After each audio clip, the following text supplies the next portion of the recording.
Hello guys, welcome back to our YouTube channel SSTSC. तो आज हम ईसीआईएल का जो क्लास अभी चल रहा है, ठीक है, इसका एक पार्ट 3 क्लास है, ईसीआईएल का पार्ट 3 एंड आरआरबी एएलपी का भी क्लास चल रहा है, ठीक है।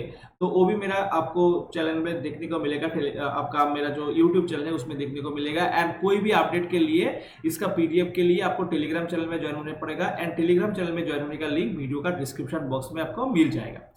तो आते हैं आज का क्लास का फर्स्ट क्वेश्चन के ऊपर। ये देखिए, क्वेश्चन नंबर आज जो होगा 36 से स्टार्ट होगा। इधर में बोला है which is the law of friction. तो लॉ ऑफ फ्रिक्शन क्या है? लॉ ऑफ फ्रिक्शन के सुनने से पहले एक बात आपको जानना पड़ेगा, फ्रिक्शनल फोर्स जो है, ठीक है, वो कितना टाइप का होता है, ठीक है। लॉ ऑफ फ्रिक्शन के जो लॉ ऑफ फ्रिक्शन हम जानेंगे, लॉ ऑफ फ्रिक्शन जो है वो है दोनों टाइप का होता है, एक स्टैटिक फ्रिक्शन के लिए, एक डायनामिक फ्रिक्शन के लिए। एक होता है स्टैटिक फ्रिक्शन के लिए एंड दूसरा जो होता है वो है डायनामिक फ्रिक्शन के लिए, ठीक है, डायनामिक फ्रिक्शन के लिए। तो स्टैटिक फ्रिक्शन के लिए आपको समझना पड़ेगा, ये जो फ्रिक्शनल फोर्स है, स्टैटिक और डायनामिक, वो दोनों केस के लिए ये जो फ्रिक्शनल फोर्स है, कोई भी ऑब्जेक्ट है, मान लीजिए कोई भी ऑब्जेक्ट ऐसा है, इस ऑब्जेक्ट को हम जिसके ऊपर इसको फोर्स लगाएंगे, जिस दिशा में हम फोर्स लगाएंगे, ऑब्जेक्ट का जो मूवमेंट जिस दिशा में होगा उसका रिवर्स डायरेक्शन में, उसका ठीक विपरीत दिशा में क्या होगा, इसका फ्रिक्शनल फोर्स अप्लाई होगा, ठीक है। ये होगा पहला बात। उसके बाद स्टैटिक फ्रिक्शन के लिए फ्रिक्शनल फोर्स जो है वो एरिया ऑफ कांटेक्ट के ऊपर नहीं डिपेंड करती है, ठीक है। स्टैटिक फ्रिक्शन के लिए फ्रिक्शनल फोर्स जो है वो एरिया ऑफ कांटेक्ट के ऊपर नहीं डिपेंड करते हैं, ठीक है। स्टैटिक फ्रिक्शन के लिए ये जो लिमिटिंग फ्रिक्शन है, जिसको हम एफ से डिनोट करते हैं, नॉर्मल रिएक्शन जो है वो आर सफिक्स एन से जो हम लिखते हैं, इसका रेशियो होता है कोएफिशिएंट ऑफ फ्रिक्शन, ठीक है। तो coefficient of friction equals to क्या, limiting friction and normal reaction का एक रेशियो है, ठीक है।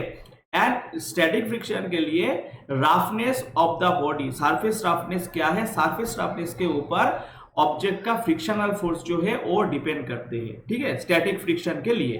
तो अभी जो इधर में ऑप्शन लिखा है, which of the following is the law of friction, इधर में कौन सा जो है लॉ ऑफ फ्रिक्शन, पहला जो ऑप्शन है, frictional force is independent over the area and the shape of contacting surface. Option B में है frictional force inversely proportional to the normal reaction. देखिए, फ्रिक्शनल फोर्स जो है वो नॉर्मल रिएक्शन के साथ डायरेक्टली प्रोपोर्शनल होता है, ठीक है, डायरेक्टली प्रोपोर्शनल है, तो ये ऑप्शन आपको नहीं होगा। Frictional force acts in the same direction, ये भी आपको नहीं होगा, सेम दिशा में काम नहीं करते, रिवर्स दिशा में काम करते हैं।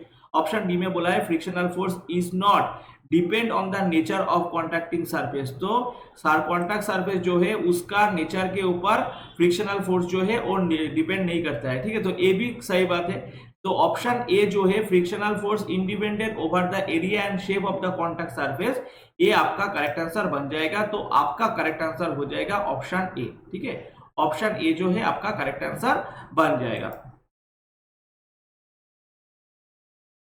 उसके बाद नेक्स्ट क्वेश्चन के ऊपर हम फोकस करेंगे। नेक्स्ट क्वेश्चन में बोला है which is the law of friction, ये तो हो गया है। उसके बाद नेक्स्ट क्वेश्चन में बोला है which force is directly proportional to the normal reaction. तो नॉर्मल रिएक्शन के साथ कौन सा फोर्स जो है डायरेक्टली प्रोपोर्शनल। तो देखिए, लिमिटिंग फ्रिक्शन जो है वो डायरेक्टली प्रोपोर्शनल होता है नॉर्मल रिएक्शन के साथ। एंड ये जो प्रोपोर्शनल साइड, इसको हटाने से एक कांस्टेंट आता है जिसको हम म्यू से रिप्रेजेंट करते हैं। तो ये जो म्यू है, ये है coefficient of friction, coefficient of friction जो है वो होता है म्यू, ठीक है। तो इधर में क्या हो जाएगा, एफ बटे नॉर्मल रिएक्शन इक्वल्स टू क्या है, म्यू कोएफिशिएंट ऑफ फ्रिक्शन। तो which force directly proportional to the normal reaction. तो नॉर्मल रिएक्शन के साथ कौन सा फोर्स जो है वो डायरेक्टली प्रोपोर्शनल होता है, वो फ्रिक्शनल फोर्स और लिमिटिंग फोर्स, ठीक है। तो ये आपका करेक्ट आंसर हो जाएगा, ऑप्शन सी जो है वो हो जाएगा आपका करेक्ट आंसर, ठीक है। उसके बाद ऑप्शन सी जो है आपका करेक्ट आंसर हो जाएगा। उसके बाद नेक्स्ट क्वेश्चन के ऊपर हम फोकस करेंगे। नेक्स्ट क्वेश्चन में बोला है which one of the following acts between the wheels and roads if vehicles are able to run in a roads. तो देखिए, एक व्हील है, मान लीजिए एक रोड के ऊपर, इस जो व्हील है इसको अगर आगे बढ़ना है तो इसको क्या करना पड़ेगा, फ्रिक्शन के ऊपर लगाना पड़ेगा रोड के साथ, ठीक है, जिसको हम ट्रैक्शन बोलते हैं। तो उसके कारण जो व्हील है वो आगे की ओर बढ़ेंगे। तो इधर में क्या होगा, उस आंसर क्या होगा, फ्रिक्शन होगा। उसके बाद नेक्स्ट क्वेश्चन में बोला है व्हिच इज यूजफुल फ्रिक्शन। देखिए फ्रिक्शन को हम यूजफुल भी बोल सकते हैं, इस फ्रिक्शन को हम यूजफुल नहीं है वो भी बोल सकते हैं। जैसे कि मान लीजिए आपका अगर कोई ब्रेक लगाना पड़ेगा कोई भी कार को स्टॉप करने के लिए, क्लच प्लेट के ऊपर, ठीक है, आपको फ्रिक्शन लगाना पड़ेगा।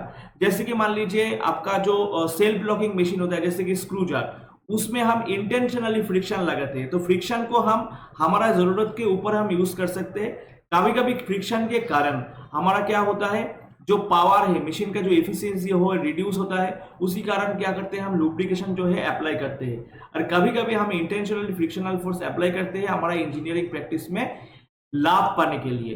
तो इधर में जो हम लाभ पाने के लिए इस्तेमाल करते हैं उसको हम बोलते हैं यूजफुल फ्रिक्शन। जैसे कि मान लीजिए अगर आपको ब्रेक शू जो है, ठीक है, तो गाड़ी को कोई भी कार है तो उसको स्पीड कंट्रोल करने के लिए हम ब्रेक शू अप्लाई करते हैं।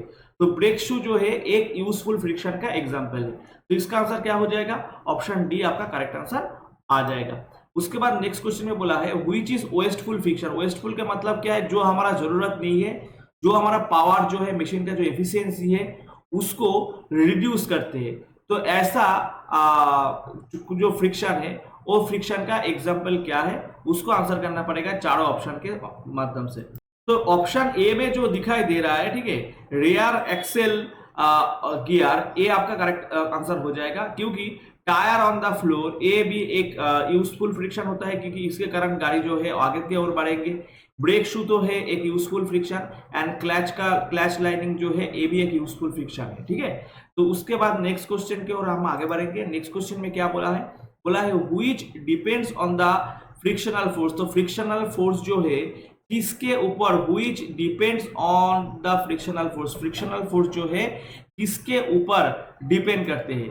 फ्रिक्शनल फोर्स जो है which depends on the frictional force, frictional force जो है वो किसके ऊपर डिपेंड करते हैं। ऑप्शन ए में बोला है types of metal, option B में बोला है कॉन्टैक्ट सरफेस, ऑप्शन सी में बोला है quality of the contacting metals, option D में बोला है क्वालिटी ऑफ मेटल्स। तो इनमें से जो करेक्ट आंसर निकल के आएगा वो क्या है, कॉन्टैक्ट सरफेस के ऊपर डिपेंड करेगा, ठीक है, फ्रिक्शनल फोर्स। एंड देखिए जो स्टैटिक फ्रिक्शन है ना, कॉन्टैक्ट सरफेस के एरिया के ऊपर नहीं डिपेंड करेगा, ये डिपेंड करेगा इसका नेचर के ऊपर, ठीक है। जैसे कि मान लीजिए कोई भी स्मूथ सरफेस है तो उसके फ्रिक्शन ज्यादा नहीं होगा, कोई सरफेस रफ है तो उसमें फ्रिक्शन ज्यादा लगेगा। उसके बाद नेक्स्ट क्वेश्चन में बोला है how coefficient of friction is expressed. तो coefficient of friction equals to हम क्या बोल सकते हैं, लिमिटिंग फ्रिक्शन बटे नॉर्मल रिएक्शन जिसको हम Rn बोलते हैं। तो लिमिटिंग फ्रिक्शन बटे नॉर्मल रिएक्शन इक्वल्स टू क्या है, कोएफिशिएंट ऑफ फ्रिक्शन। तो आप ऐसे भी बोल सकते हैं कोएफिशिएंट ऑफ फ्रिक्शन जो है और limiting friction and normal reaction का रेशियो होता है।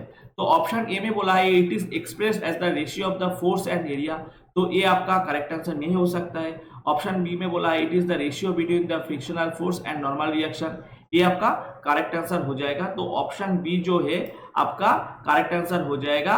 How coefficient of friction is expressed, तो आपका आंसर आ जाएगा it is the ratio between the frictional force and the normal reaction. Option B में जो है ये आपका करेक्ट आंसर हो जाएगा।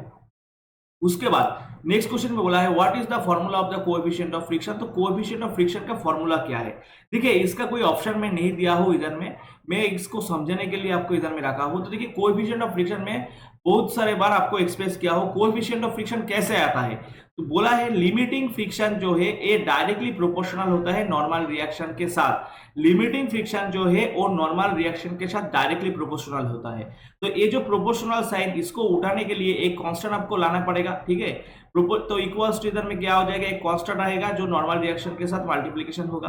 तो ये जो प्रोपोर्शनल जो होता है जिसको हम म्यू से इंडिकेट करते हैं, जिसको हम म्यू से इंडिकेट करते हैं, MEU, म्यू से जो हम इंडिकेट करते हैं इसको हम बोलते हैं कोएफिशिएंट ऑफ फ्रिक्शन। तो कोएफिशिएंट ऑफ फ्रिक्शन जो है ये क्या है, लिमिटिंग फ्रिक्शन और फ्रिक्शनल फोर्स जो है एंड नॉर्मल रिएक्शन जो है, ठीक है, इसका रेशियो होता है, ठीक है। तो ऐसे ही हम रिप्रेजेंट कर सकते हैं। तो कोई भी ऑप्शन आएगा तो ऐसे कोई ऑप्शन आएगा तो वही आपका आंसर होगा। तो इसको ऐसे करके आपको याद रखना पड़ेगा। उसके बाद नेक्स्ट क्वेश्चन में बोला है which symbol is used to denote the coefficient of friction. तो कोएफिशिएंट ऑफ फ्रिक्शन को हम डिनोट करने के लिए जो साइन हम इस्तेमाल करते हैं वो है म्यू। कोएफिशिएंट ऑफ फ्रिक्शन को डिनोट करने के लिए हम जो सिंबल हम यूज करते हैं वो है mu. And angle of friction, ठीक है, एंगल ऑफ फ्रिक्शन को इंडिकेट करने के लिए, एंगल ऑफ फ्रिक्शन को इंडिकेट करने के लिए हम इस्तेमाल करते हैं फाई साइन को। जैसे कि मान लीजिए कोई भी होल है, ठीक है, उसको हम इंडिकेट करने के लिए, मान लीजिए 8 mm होल है, तो हम फाई से ऐसे करके लिखते हैं 5 8 mm होल, ठीक है। तो ऐसे करके एंगल ऑफ फ्रिक्शन को हम डिनोट करने के लिए फाई सिंबल यूज करते हैं। एंड कोएफिशिएंट ऑफ फ्रिक्शन जो है उसको डिनोट करने के लिए हम म्यू साइन जो है वो हम इस्तेमाल करते हैं, ठीक है। उसके बाद नेक्स्ट क्वेश्चन में बोला है, नेक्स्ट क्वेश्चन बोला है what kind of friction is called if the two object are in contact at rest. तो देखिए रेस्ट में है, कोई ऑब्जेक्ट अगर रेस्ट में है तो उसके कारण उसके अंदर जो फ्रिक्शन डेवलप होगा उसको हम क्या बोलेंगे, स्टैटिक फ्रिक्शन। एंड कोई ऑब्जेक्ट मूवेबल कंडीशन में है उसके कारण उसके अंदर जो फ्रिक्शन डेवलप होगा उसको हम बोलेंगे क्या, डायनामिक फ्रिक्शन। तो स्टैटिक फ्रिक्शन जो है वो जो ऑब्जेक्ट रेस्ट के होता है तो तब उसके अंदर जो फ्रिक्शन डेवलप होता है उसको हम बोलते हैं स्टैटिक फ्रिक्शन। एंड कोई ऑब्जेक्ट अगर मोशन में है उसके कारण उसके अंदर जो फ्रिक्शन डेवलप होता है उसको हम बोलते हैं काइनेमेटिक फ्रिक्शन। तो इसका आंसर क्या हो जाएगा, इसका आंसर हो जाएगा स्टैटिक फ्रिक्शन। कोई भी ऑब्जेक्ट जो है वो अगर स्थिर अवस्था में है तो उसके कारण उसके अंदर जो फ्रिक्शन डेवलप होता है उसको हम बोलते हैं स्टैटिक फ्रिक्शन। एंड इसी के साथ आपको नोट डाउन ऐसा करके रखना पड़ेगा, ये जो स्टैटिक फ्रिक्शन है, ये जो स्टैटिक फ्रिक्शन, ठीक है, ये जो स्टैटिक फ्रिक्शन है इसका वैल्यू हमेशा डायनामिक फ्रिक्शन से ज्यादा होता है। स्टैटिक फ्रिक्शन जो है वो always greater than dynamic friction, static friction dynamic friction से ज्यादा होता है। ये पॉइंट भी आपको नोटिंग करके रखना पड़ेगा। उसके बाद नेक्स्ट क्वेश्चन में बोला है व्हिच करेक्ट स्टेटमेंट, ठीक है, व्हिच इज करेक्ट स्टेटमेंट, इधर में आपको बोला है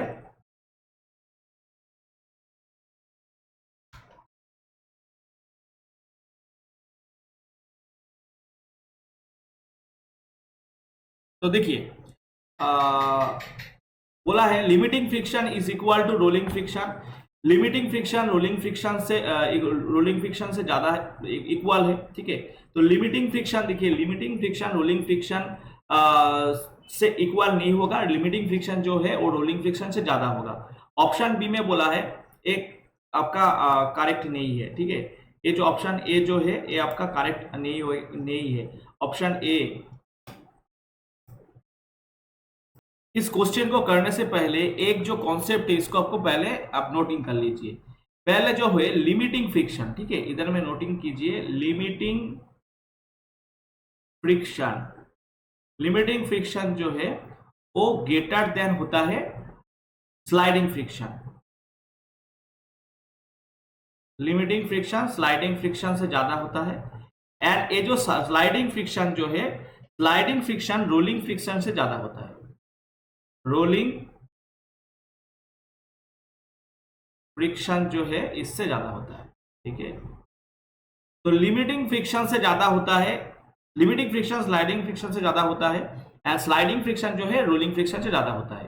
तो अभी इसी के ऊपर आप ये जो क्वेश्चन है इसमें आप एनालिसिस कीजिए व्हिच इज करेक्ट स्टेटमेंट। तो ऑप्शन ए तो करेक्ट नहीं है क्योंकि इधर में बोला है limiting friction equal to rolling friction, तो ये नहीं होगा। ऑप्शन बी में बोला है sliding friction is always limiting friction, sliding friction is always limiting friction is equal to sliding friction, ये भी आपका करेक्ट आंसर नहीं हो सकता है। ऑप्शन सी में बोला है rolling friction is more than sliding friction. Rolling friction जो है बोला है rolling friction is more than sliding friction, rolling friction sliding friction से ज्यादा नहीं है, ये भी आपका करेक्ट आंसर नहीं होगा। तो लास्ट ऑप्शन में बोला है एंगुलर फ्रिक्शन, इसमें क्वेश्चन में थोड़ा सा एरर आ गया है, इस पोर्शन को आपको इधर में बात देना पड़ेगा, इसको आप इस पोर्शन को आपको अवॉइड करना पड़ेगा, ये रिपीट हो गया है, ठीक है। इस पोर्शन को अवॉइड करने से देखिए वो आया है sliding friction is always less than limiting friction, तो ये आपको ऑप्शन सी आपको करेक्ट हो जाएगा, ठीक है। तो ये जो पोर्शन है इसको आपको थोड़ा सा एडिट कर लेना है। स्लाइडिंग फ्रिक्शन जो है always less than limiting friction, ये आपका करेक्ट आंसर हो जाएगा, ठीक है। ऑप्शन सी आपका करेक्ट आंसर हो जाएगा क्योंकि देखिए स्लाइडिंग फ्रिक्शन जो है always less than limiting friction, ये तो आपको इधर में दिख रहा है, ठीक है। एंड ये जो स्लाइडिंग फ्रिक्शन रोलिंग फ्रिक्शन से ज्यादा होता है। तो ऑप्शन सी का जो स्टेटमेंट है वो करेक्ट है। एंड इस करेक्शन करके हम पीडीएफ को अभी टेलीग्राम चैनल में दे देंगे। उसके बाद नेक्स्ट क्वेश्चन में बोला है what is coefficient of friction. तो कोएफिशिएंट ऑफ फ्रिक्शन क्या है? कोएफिशिएंट ऑफ फ्रिक्शन है limiting friction and normal reaction का रेशियो, एंड इसका एंगल वैल्यू जो है tan थीटा। कैसे tan थीटा है इसको आपको समझने से पहले इसको आपको ऐसे करके एक पिक्चर ड्रॉ करना पड़ेगा। ऐसे मान लीजिए एक पिक्चर है, इसका लोड ऐसे करके काम कर रहा है, तो इसका नॉर्मल रिएक्शन होगा ऐसा, ठीक है। इसका नॉर्मल रिएक्शन होगा ऐसा, एंड इसमें हम जो इधर में फ्रिक्शन लगा रहा है, ठीक है, तो इसका जो लिमिटिंग फ्रिक्शन जो है ऐसे करके काम करेगा, ऐसे करके होगा, एंड इसका रिजल्टेंट रिएक्शन जो है इधर में ऐसे करके इसका रिजल्टेंट रिएक्शन काम करेगा।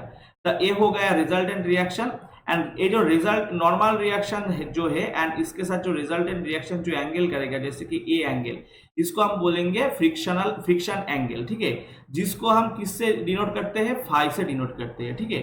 तो मान लीजिए एक ट्रायंगल बन गया है। ट्रायंगल का जो ये जो लंबो है, ट्रायंगल का जो हाइट है वो रिप्रेजेंट कर रहा है किसको? फ्रिक्शनल फोर्स को रिप्रेजेंट कर रहा है, एंड इसका जो बेस है इसका जो बेस है वो रिप्रेजेंट कर रहा है क्या? नॉर्मल रिएक्शन को, ठीक है। तो ये देखिए फोर्स बटे नॉर्मल रिएक्शन, फोर्स बटे नॉर्मल रिएक्शन, तो क्या हो जाएगा? ये जो फोर्स बटे नॉर्मल रिएक्शन क्या हो जाएगा आपका? tan, क्योंकि हाइट बटे बेस, तो क्या हो जाएगा? tan, तो इधर में एंगल क्या है? फाई, तो tan फाई हो जाएगा, ठीक है। tan थीटा, फाई नहीं tan थीटा, इधर में थीटा दिया हुआ है तो tan थीटा हो जाएगा। तो देखिए what is the coefficient of friction. तो कोएफिशिएंट ऑफ फ्रिक्शन, एंड इधर में देखिए हम जानते हैं लिमिटिंग फ्रिक्शन और नॉर्मल रिएक्शन का जो रेशियो है उसके हम क्या बोलते हैं? कोएफिशिएंट ऑफ फ्रिक्शन बोलते हैं। तो इसको हम रिप्लेस करके कोएफिशिएंट ऑफ फ्रिक्शन लिख सकते हैं। तो coefficient of friction is equal to क्या हो जाएगा? tan थीटा हो जाएगा। तो tan थीटा आपका करेक्ट आंसर बन जाएगा। उसके बाद नेक्स्ट क्वेश्चन में बोला है what is the purpose of the lubricant. तो लुब्रिकेंट का काम क्या है? लुब्रिकेंट का काम है फ्रिक्शन को रिड्यूस करना। एंड देखिए ये जो लुब्रिकेंट होता है ये 3 टाइप्स का होता है। एक तो होता है लिक्विड, ठीक है, एक होता है लिक्विड, इसके बाद होता है सेमी लिक्विड, एंड तीसरा जो होता है वो होता है सॉलिड, ठीक है। तो सॉलिड लुब्रिकेंट का एग्जांपल है जैसे कि ग्राफाइट होता है एक सॉलिड लुब्रिकेंट। कास्ट आयरन के अंदर जो है ग्राफाइट प्रेजेंट रहता है सॉलिड लुब्रिकेंट के रूप में। इसी कारण क्या है, कास्ट आयरन को जब हम काटते हैं तो कास्ट आयरन को बाहर से लुब्रिकेशन का जरूरत नहीं होता है। सेमी लिक्विड लुब्रिकेंट का एग्जांपल क्या है? ग्रीस, जैसे कि ग्रीस है एक सेमी लिक्विड लुब्रिकेंट है, ठीक है। एंड लिक्विड लुब्रिकेंट क्या है? लिक्विड लुब्रिकेंट जैसे कि मान लीजिए कोई भी ऑयल है, जैसे उसको हम जैसे कि हम इस्तेमाल करते हैं, ठीक है, कोई भी ऑयल, उसको हम बोलते हैं liquid lubricant. And any liquid, कोई भी लिक्विड का जो मोस्ट इंपॉर्टेंट प्रॉपर्टी है, अगर आपको क्वेश्चन में पूछा है मोस्ट इंपॉर्टेंट प्रॉपर्टी, ठीक है, most important property of any lubricant, तो आपको तो अब क्या हो जाएगा? Viscosity.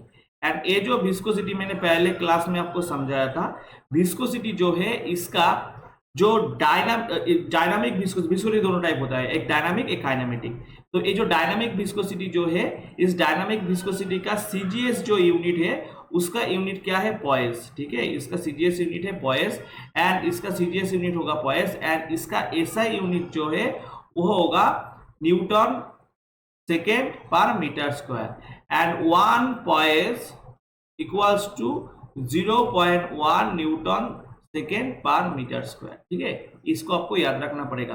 Most important property of any lubricant क्या हो जाएगा? विस्कोसिटी, एंड विस्कोसिटी का सीजीएस यूनिट है पॉइस, विस्कोसिटी का ऐसा यूनिट है newton second per metre square, 1 poise equal to 0.1 newton second per metre square, ठीक है। क्योंकि देखिए एडवांस लेवल में आपको स्टडी करना पड़ेगा, क्योंकि आप जो जिस पीएसयू में जा रहा है ईसीएल, ठीक है, तो ये बहुत ही अपग्रेडेड सेक्टर है, तो इसमें अपग्रेडेड क्वेश्चन आपको पूछ सकते हैं। एंड देखिए ये बहुत ही बेसिक लेवल क्वेश्चन है, ऐसे भी नहीं है बहुत अपडेटेड क्वेश्चन है, बहुत हाई लेवल का क्वेश्चन है, ठीक है। ये एक ट्रेंडिंग है, इसको आपको याद करने से आपको ज्यादा क्वेश्चन आप अटेंड कर सकोगे, ठीक है, एंड आपको सिलेक्शन के और आगे बढ़ोगे। उसके बाद नेक्स्ट क्वेश्चन में बोला है what type of lubricant used in wick feed lubrication. तो वीक फीड लुब्रिकेशन, देखिए वीक फीड लुब्रिकेशन जो है एक लुब्रिकेशन का एक टाइप है। तो बोला है what type of lubricant is used in the wick feed lubrication. तो वीक फीड लुब्रिकेशन में ये जो चारों ऑप्शन है इनमें से लाभ ऑयल जो है ये वीक फीड लुब्रिकेशन में हम लुब्रिकेंट के रूप में हम इस्तेमाल करते हैं। ठीक है, तो फ्रेंड्स यही था आज का क्लास। ठीक है, ऐसे करके छोटा छोटा करके मैं आपको जितना हो सकेगा मैं आपको with related question topic wise आपके साथ में डिस्कस करूंगा। कैसा लग रहा है कमेंट सेक्शन में कमेंट कीजिए, एंड अच्छा लगा है तो फ्रेंड्स के अंदर शेयर कीजिए। Thanks for watching. इसका पीडीएफ कॉपी से लेकर दिक्कत मत हुई है, पीडीएफ कॉपी आपको टेलीग्राम चैनल में जैसे मिल रहा है ऐसे ही मिलेगा। तो मिलते हैं नेक्स्ट वीडियो में। थैंक्स फॉर वॉचिंग, तब तक के लिए सब अच्छा करके प्रिपरेशन रखिए।